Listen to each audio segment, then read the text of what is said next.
Ყვავარუნმაკო განსაცდელში.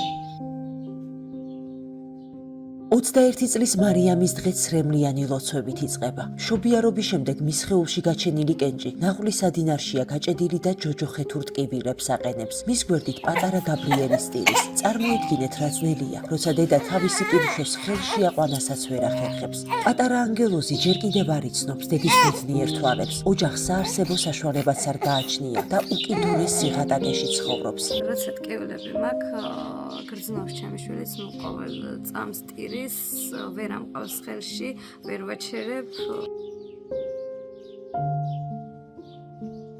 გვინდოდა რომ ბედნიერი ოჯახი გქონოდა, არაფერი მტკნენოდა, არ ყოფილიყავით ცუდად და ყოფილიყავით ჯანმრთელი ჩემს მეუღლესთან და ბავშვთან ერთად.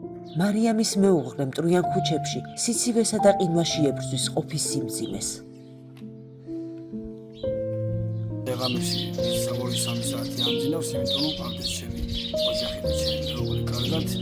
ჩემს მეუღლეს უსტკივარს ყველაფერი აისახება ჩემს შვილზეც, ტირის, ჩემს 3 თვის შვილს მინდა რომ ყავდეს ჯანმრთელი დედა. მარიამს აღარ დარჩა დრო. მას სასწრაფოდ სჭირდება მკურნალობა. მეგობრებო, ნუ ჩავუვლით ამ ტკივილს გულგრილად. ნუ დავტოვებთ ოჯახს ამ ხელა უბედურებასთან მარტო. გადაარჩინეთ მარიამი, გადაურჩინეთ პატარა გაბრიელს დედა, რომელსაც ასე უნდა სიცოცხლე.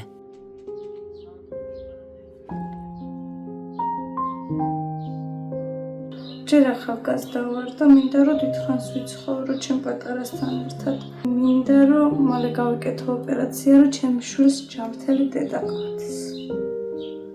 და არ მინდა ჩემი შვილი რომ უდედოდ დარჩეს. გადარიცხეთ ნებისმიერი თანხა ჩერნოვეცკის ფონდის ოფიციალური საიტის მეშვეობით.